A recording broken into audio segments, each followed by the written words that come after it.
I'm Vinnie Politan. The subject of my investigation is missing mom Maya Millete. And you know what happens when someone goes missing and there's a suspicion of foul play. The people who are looked at first are the people who are closest to the missing person or the victim. That's the first place you look. You look at the people who are closest and then you move your way out. But sometimes that's where you end up, with the people who are closest, or the person who is closest to the missing mom. Here's Maya's story.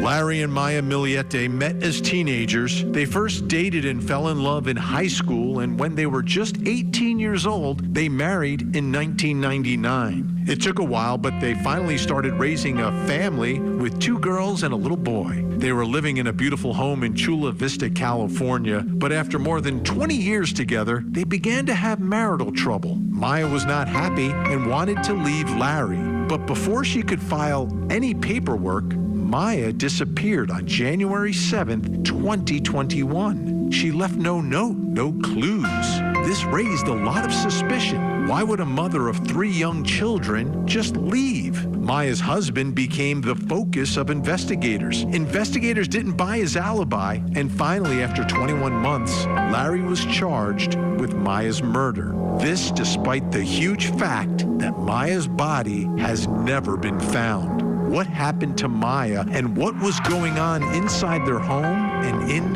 her relationship with Larry? We'll search for answers as we investigate the disappearance of Maya Millete. Such a crucial part of this investigation is understanding what's going on. What's going on in this relationship between Maya and Larry? And what is Larry doing about it? During the course of the preliminary hearing in this case, we heard some testimony that really extremely unusual, kind of shocking, to be honest with you, about what Larry was doing. Take a listen to this testimony and think about what this husband is doing in reference to his wife.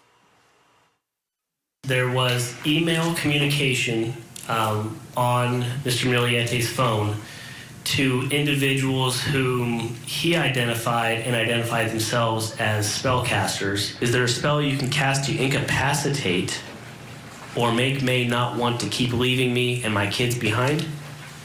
Can you make her sick so she has to depend on us for care? I'm just at my wit's end trying to appease her. Good afternoon, Lois. You know my situation and the target, May Millete, born 1 May 1981. Please humble her down. She has become really selfish and narcissistic.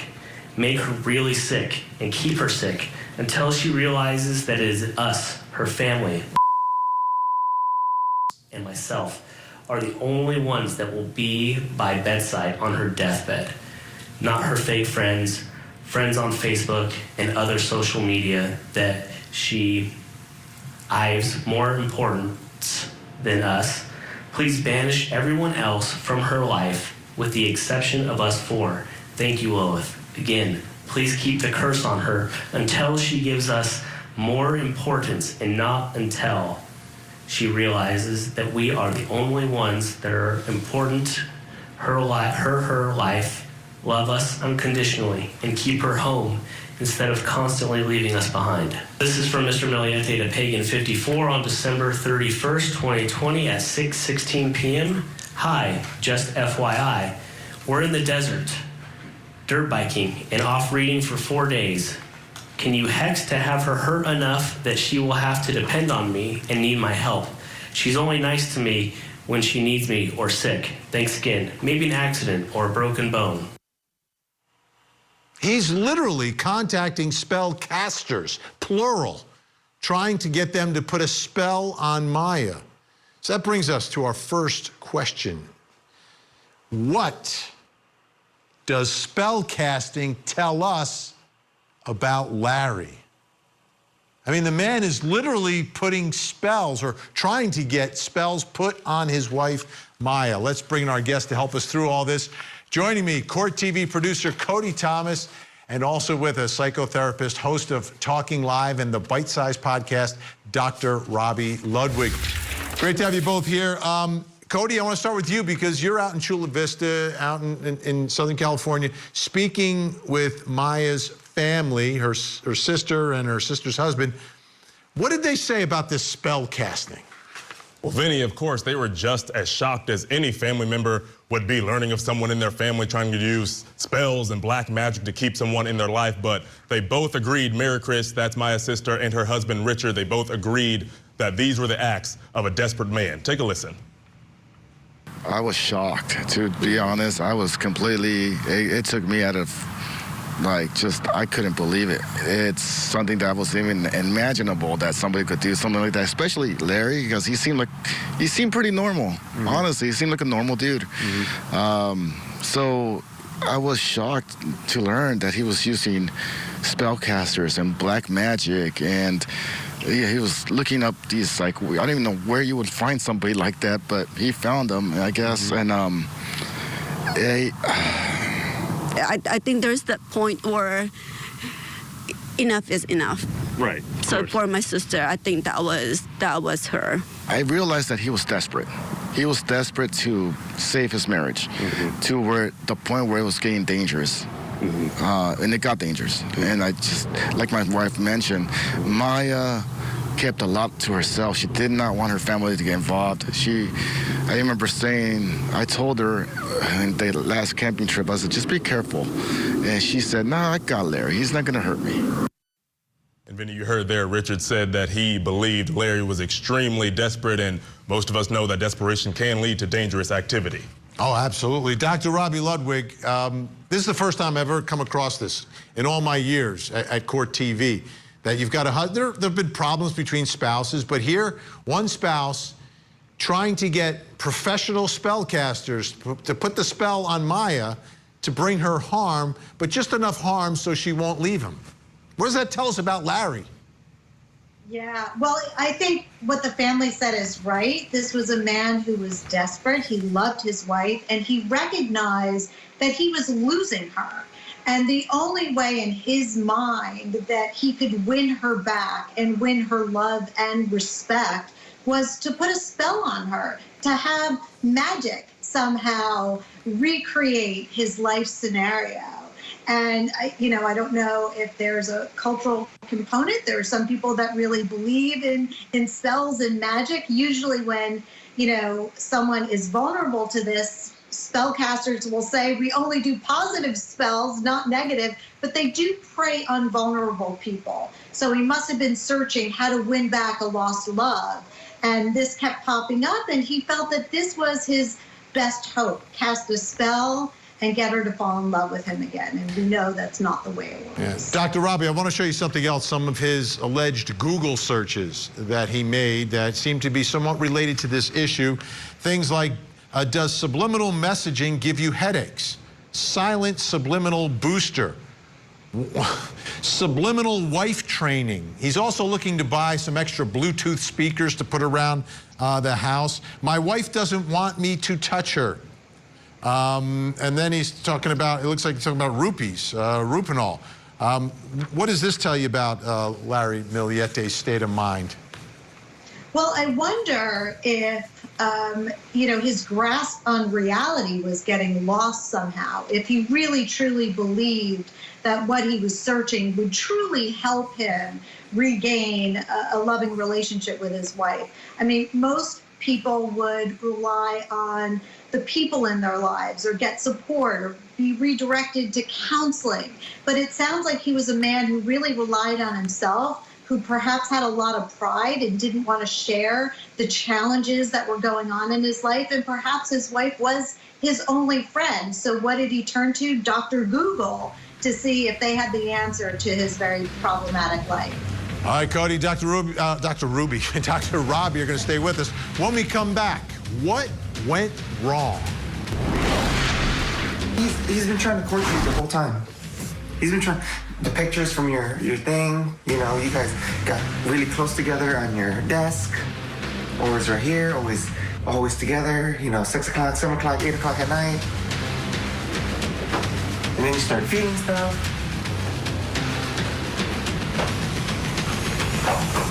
So that's enough for you to wish death on me all the time?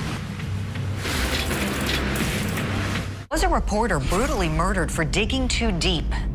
His death was absolutely devastating. The suspect, the former politician and subject of the victim's story on corruption. Can you tell us anything? Now will Robert tell us, go from elected official to convicted killer. Once all the evidence comes out, it'll be clear as day. Is it possible that bad press is a motive for murder? The investigative reporter murder trial.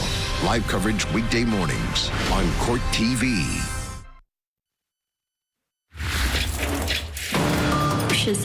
All she said actually is just, be ready.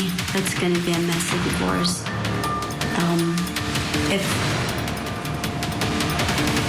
She said, if something happens to me, it's going to be Larry. It seems pretty clear that Maya Millete was suspicious that something could potentially happen to her. So much so that it appears that she made a secret recording of Larry and her having a discussion, argument, disagreement. I have that recording for you. This is in October of 2020. Remember, she doesn't go missing until January of 21. Let's watch. He's been trying to court you the whole time. He's been trying. The pictures from your thing, you guys got really close together on your desk. Always right here, always together, 6 o'clock, 7 o'clock, 8 o'clock at night. And then you start feeling stuff. So that's enough for you to wish death on me all the time? Oh, that's enough that, that you gradually had an affair since December. And he probably, whenever he got hired or whatever, and you got close to him, oh, he's cute and all that stuff. You're probably the one that hired him. You interviewed Seriously? him. You interviewed him. I did not interview. You know what I mean? To get into your team or whatever. Really? Really? I don't know. What you guys were doing, 7 o'clock, 8 o'clock at night all the time, and your projects and your team projects, mentoring and all that stuff. After all this stuff that you're accusing me of, mentoring. And this is exactly why.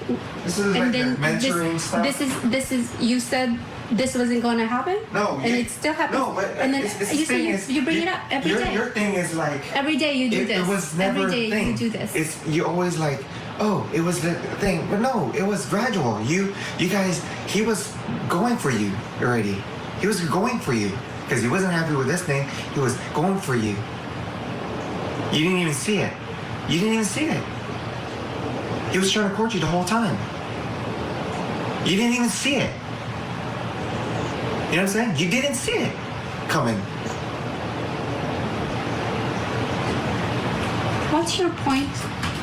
I'm asking you why you would say stuff like that and then you go there and then you want to be together.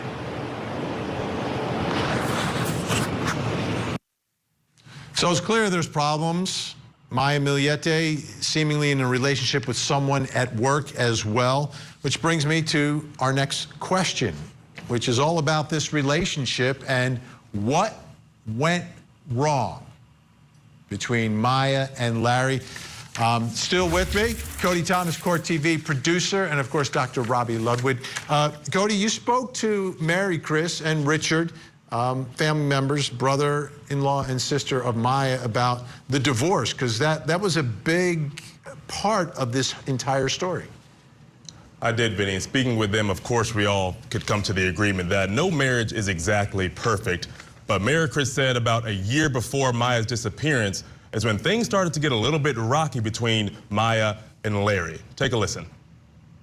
Of course, there's no perfect marriage, but in 2020, that's when I think more problems arises in their marriage, and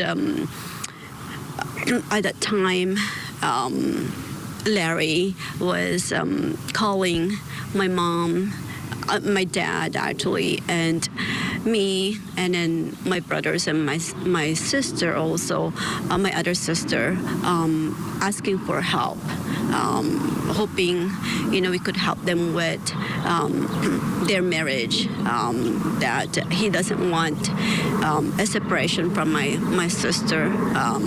He want to keep, their marriage. He want to keep their family together. My sister actually, in June of 2020, she actually left the house. She went to my brother's house and stayed there for, I think, a couple weeks.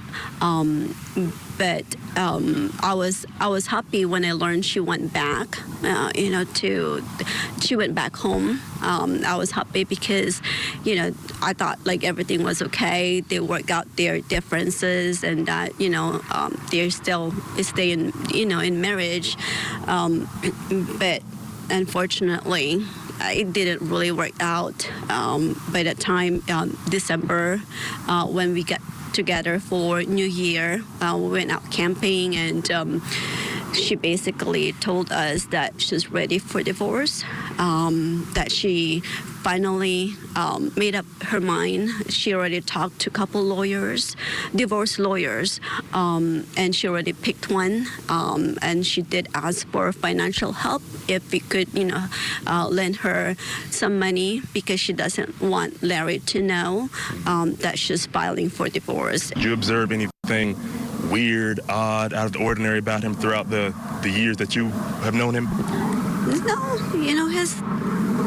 that's his personality. I mean, he's a dedicated father to his kids, and looks like he's a very loving husband at the beginning with my sister. And 2020, I know they were going through marital problems, but we just supported them.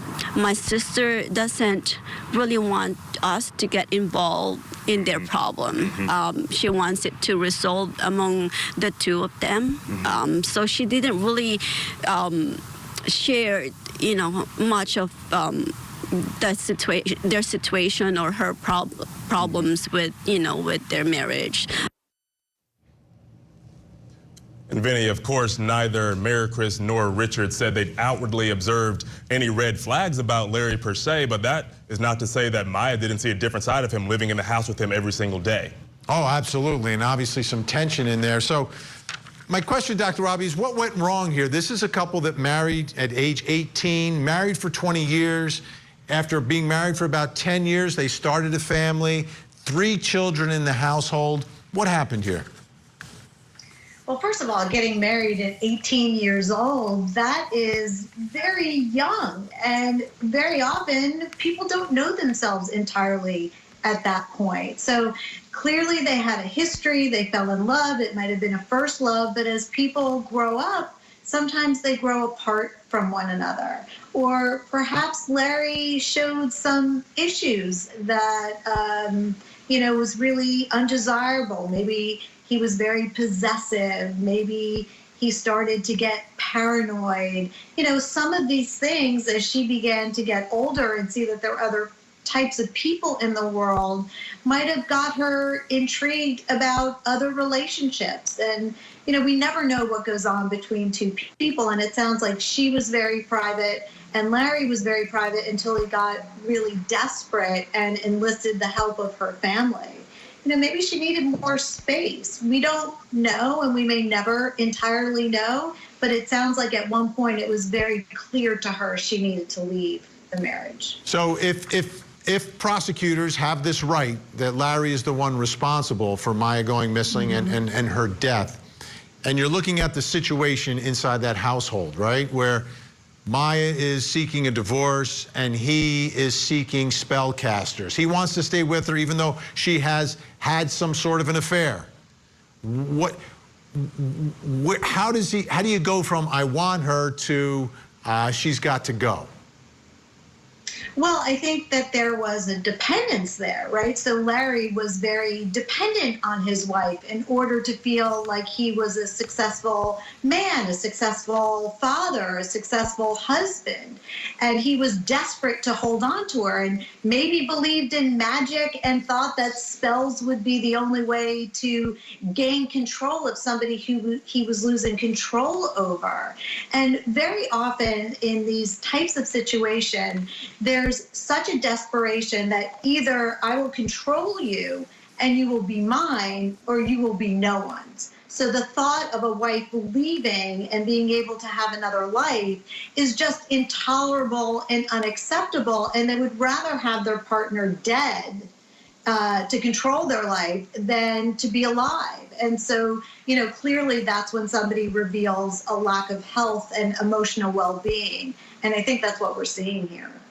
And we have about 40 seconds here, Dr. Robbie. How about the children, the 3 children who are getting older, some getting into their teen years? How do they handle all of this? Well, hopefully they can get support from their mother, sister, and family. It sounds like they're a very cohesive family, and that they get the treatment that they need so they can talk about this trauma and learn how to live with it in a way that won't be destructive to their lives. And hopefully it will help them, process this horrible situation that shouldn't happen to any child. Yeah, such a difficult situation.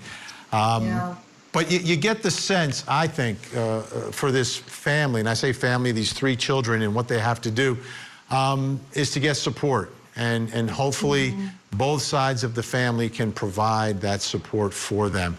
Cody Thomas, doing great work as always. Dr. Robbie Ludwig, we appreciate your expertise, your time, and your input. All right, I'm Vinnie Politan. We will continue digging for answers as the investigation continues.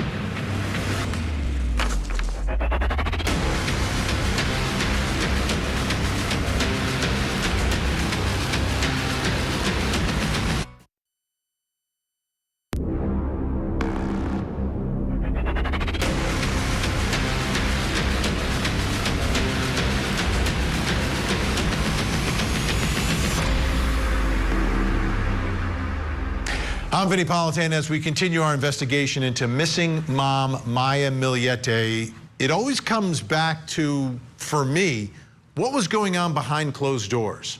What happened in that family home? What was going on in her life that potentially ended her life? Here's more of Maya's story. Larry and Maya Millete were a good-looking young couple with a beautiful family, including 3 small children. They had been together since high school, but there was trouble in the relationship, and Maya was looking to get out and end the marriage. But before she could file for divorce, Maya disappeared. Her husband Larry says he believes she just took off, leaving him and the children behind. But prosecutors believe Larry murdered Maya and have charged him while they continue to search for Maya. Early on in this story, it wasn't a murder investigation. It's a search for a missing mother. And her husband, the father of her children, Larry Millete, gave an interview to Scripps News San Diego. It was a pretty lengthy, in-depth interview. Here's a very important part of what he had to say. Kind of walk me through like the last time you saw her and what was going on. Thursday night, we got into a kind of an argument, and we've been having problems, for about a year. We kind of been up and down and stuff like that. But after that, I give her space. So just tell me, so you got into an argument, and then the last time you saw her was actually in the house? Yes, okay. Thursday. So she didn't take a vehicle? No. No one saw her leave? No, but on Friday, I could still hear her, but I didn't physically see her when I got home. But that's normal too, because we have lots of bedrooms, it's a 2-story house, and, we kind of I give her space. So, but that's why every time someone says Thursday, yes, it's physically, or visually see her. But for me, it's Friday night. I can hear her like rustling around, making dinner for herself in another bedroom. I'm sleeping with the kids in another bedroom. Okay. So upstairs and she's downstairs, kind of deal, kind of like a roommate thing.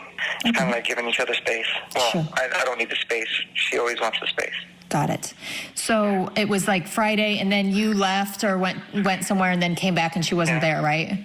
Yes. Okay. I left her with my two girls because they do their homeschool, and then I just had my son with me. So when I came back, she was still there on Friday. We can hear her downstairs, like after I'm done giving the kids baths and feeding them and everything. And on Saturday morning, when her parents came by, her door was locked. I found the keys to the bedroom, and I opened it, and she was already gone. So maybe she went to a morning sunrise hike. All right, there's a couple of parts of this that I find interesting. Number one, there are times in this interview, and you heard part of it there, where he has to put in a little dig on Maya, like a little bit of a criticism of Maya. And he's criticizing her. She's his wife, the mother of his children, and she's the one missing. Yet he's still taking the time to kind of give it to her a little bit in that interview. That's one part. The other part is his description of what's going on. It really begins on Thursday, goes into Friday, then he mentions Saturday, which brings me to my next question, which is about, that house and what was going on the weekend that Maya went missing. Because the whole thing really starts Thursday, Friday into Saturday. What was going on the weekend that Maya went missing? Because I think trying to get to the bottom of this, you have to figure out what was going on in that household and in their lives at the point and the time that she's reported missing. So joining me, Court TV producer Cody Thomas, who spent a lot of time out there in Chula Vista, and private investigator and founder of Victims News Online, Erica Morse, is with us. Great to see you. All right. So, Cody, you had an opportunity to speak with Maya's family because they're a close family, and my understanding is there were plans that weekend. So what was going on? What were they able to tell you about that time frame right around the time when Maya is reported missing? Well, Vinny, after speaking with Maya's sister, Mary Chris said that they were gearing up for a big birthday celebration for Larry and Maya's daughter. They're going to Big Bear to do snowboarding. They love to snowboard. But Mary Chris said they knew something was up when Maya didn't respond to the family's group chat surrounding details around that trip. Take a listen to this. We're going to be celebrating her daughter's birthday on January 10th. So she planned a Big Bear a celebration. It's a winter a winter like a resort. So we like snowboarding, so that's what she planned to do. We rented a cabin. They actually rented a cabin in Big Bear to celebrate her daughter's birthday. And we do have a group chat, the family group chat. And so my brother, who is a friend with the owner of the cabin, asking, when does she needed the key to get into the cabin.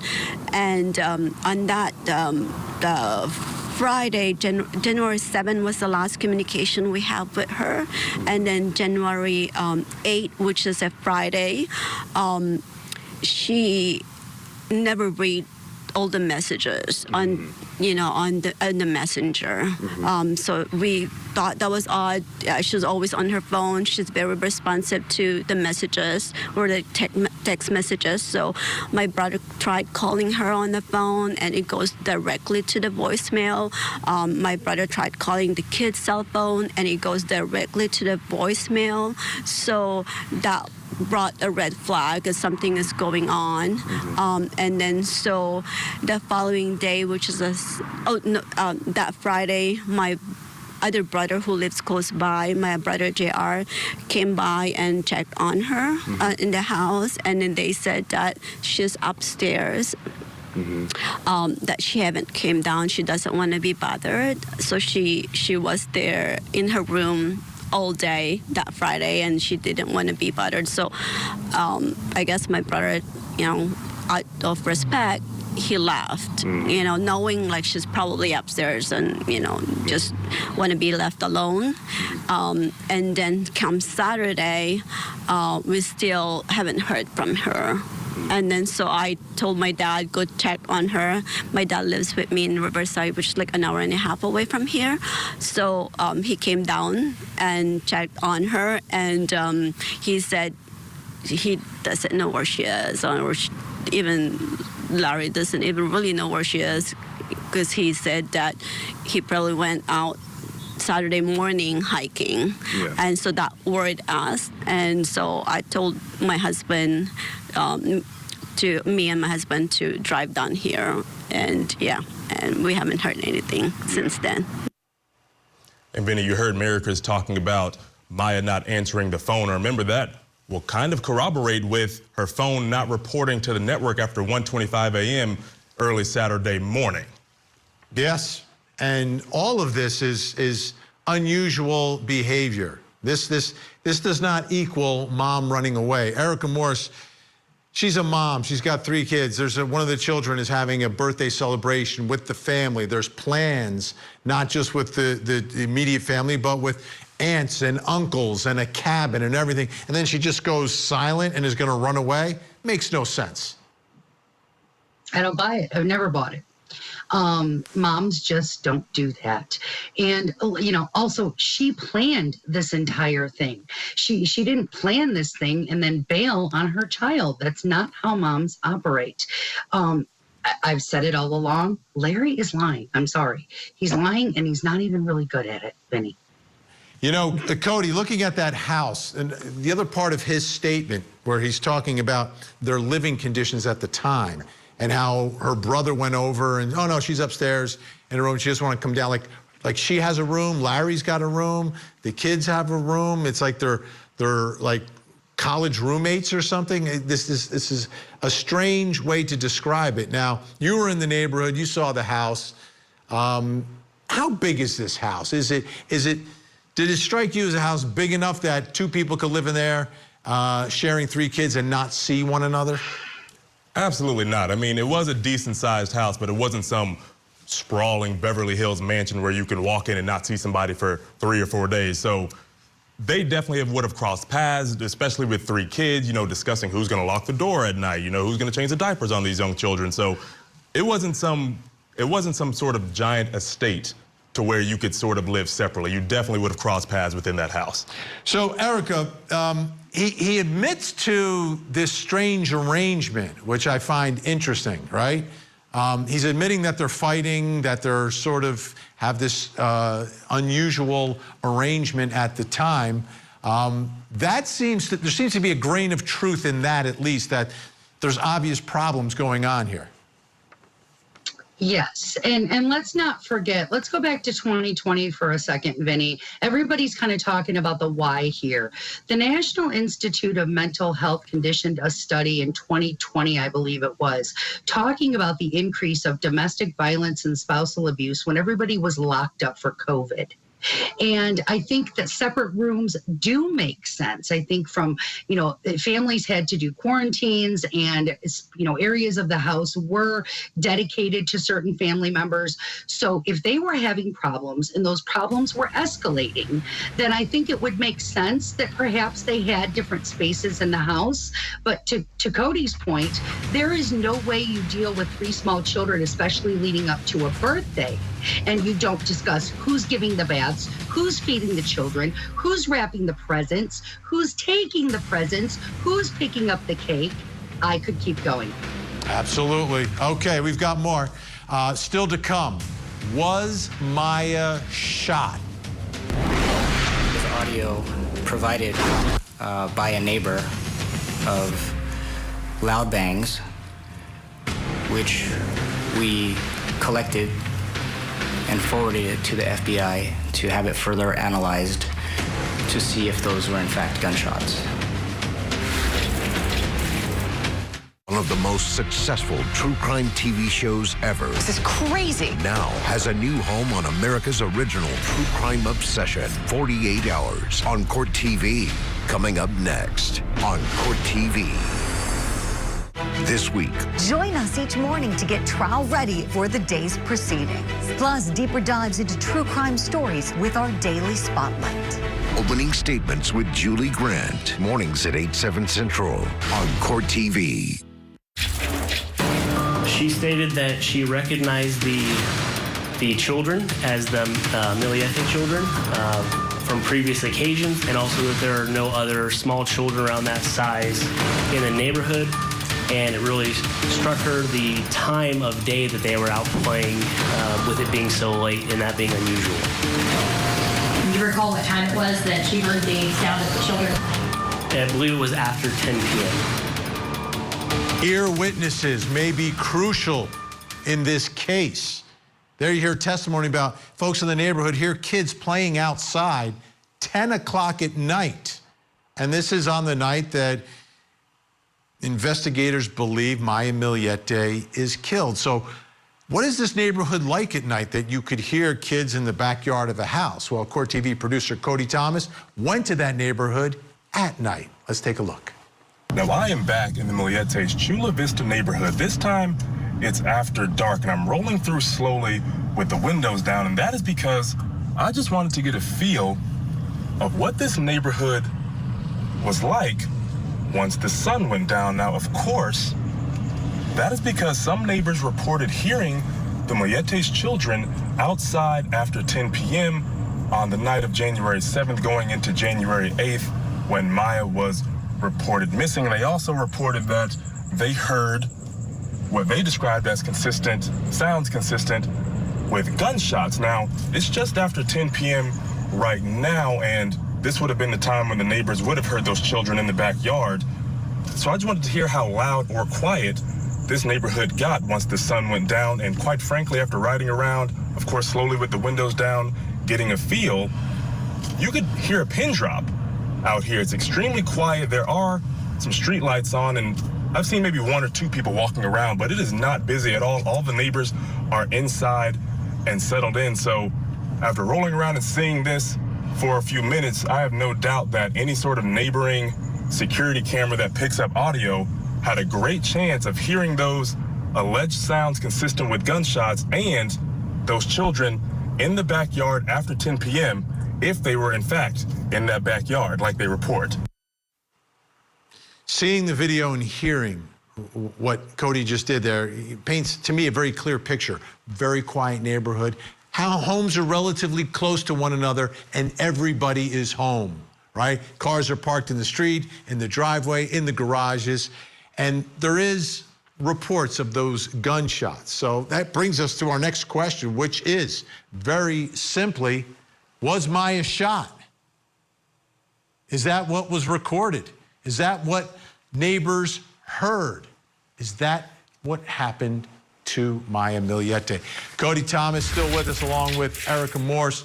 Erica, I want to start with you. So if she is shot, evidence of sounds, one thing. What would you expect to find inside the home if there's a search by investigators? Well, you would expect to potentially find blood spatter. You would find gunshot residue on his hands, which would have been cleaned off because there was a delay in reporting her missing. Let's be real clear on that. And potentially evidence of a struggle. The children obviously were outside to not witness what went down. If we're saying that he's the one responsible, and you know how I feel about this case, Vinnie, there would be evidence inside, just plain and simple, unless this occurred outside. Maybe the kids were in the backyard and this happened in the garage or the front yard. I don't know. I'm worried that this is going to become a battle of the experts at trial. Now, as we heard, neighbors heard the children in the backyard. Now, the court has ruled that Larry and Maya Millete's 3 children will be under the guardianship of Maya's sister, Mary Chris Drulier, and her husband. But for months after Maya's disappearance and Larry's arrest, the children continued to live in the family home where their father allegedly killed their mother. And prosecutors say the children were home at the time. On the night of January 7th, 2021, neighbors reported hearing the kids playing outside around 10 and turned over security footage of loud bangs coming from the Millete home. 48 Hours was able to obtain the audio of those possible gunshots. What had happened in the house that night? Little thinks he knows after a neighbor reached out with some information. The neighbors, do they say, oh yeah, we heard gunshots? Yeah, not only did they tell me that they've got gunshots, but they've got the audio. A home surveillance system from the neighbor captured these loud bangs around 10 p.m. that night. Little also believes they are gunshots. It's coming from Larry and Maya's house. There they are, crucial. Cody Thomas, Court TV producer, also knows a few things about guns and gunshots. What are your thoughts about hearing that for the first time? Well, Vinny, the reason I know those few things is because I come from military family. All of my dad's side of the family was all military, every single branch. So I've heard my fair share of gunshots, and after hearing those on audio, I'd have to say those were. And one thing about that neighborhood is that the houses were so closely juxtaposed together that for that audio to pick, there's no way that it couldn't have been something that's not that. I mean, you wouldn't hear, you know, a slamming of a door inside the house. It sounded just like if somebody was pulling a trigger 3 or 4 times. So my discernment, I think those are definitely gunshots. And Erica, you know, echoing through that neighborhood, this is not from the Millete's home, this audio. It's coming from someone else's home in the neighborhood. And you could see, as we're looking at the neighborhood now, how that sound would reverberate and echo. To me, this is compelling and telling us a story. It absolutely is. And it's also why it is so crucial for Maya to be found in the next 5 months. Because right now, you know, one of the interviews that Larry did, the jailhouse interview, he keeps talking about how he's not going to discuss his strategy for trial and that he could give this away and the prosecution would figure out his strategy. And I don't buy that for a second. I think what's happening is he is holding out hope that she is not located in the next 5 months, because if and when she is, it's over. You know, it will strengthen the chances for conviction tremendously. And referencing those gunshots, FBI experts were not able to definitively come to any conclusion on it, right? We can use our common sense, but that's where it gets back to what you're saying, Erica. If you find Maya Millete and you find the results of gunshots and you put 2 and 2 together in front of a jury, you may be able to prove it, but they're not quite there yet. Before we run out of time, Cody, you spent a lot of time in the neighborhood, you spent a lot of time with the family. What's the level of hope that they have that they'll be able to find Maya? Their levels of hope are still sky high. Mayor Chris and Richard said the levels of hope have not dropped, even though it's been about 3.5 years. And Mayor Chris said they didn't imagine they'd be here this long later, but they're still so thankful for the community coming out and still searching. Of course, the numbers of people searching have kind of dwindled just a bit, but people are still out there, and they just want to say thank you, and their levels of hope are still to the moon to find Maya.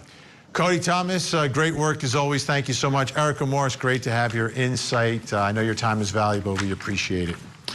So, you know, Larry and Maya obviously had issues in their relationship, and unfortunately, sometimes marriages end, right? But it doesn't have to be the end, especially when you have children. You know, adults, when that marriage ends, what they do is they figure out a plan. We don't want to be together, but together we've got to be there for our children, and in some way, manner, or fashion. But unfortunately, for Maya's 3 children, that did not happen. I'm Vinnie Politan. We'll keep digging for answers as the investigation continues.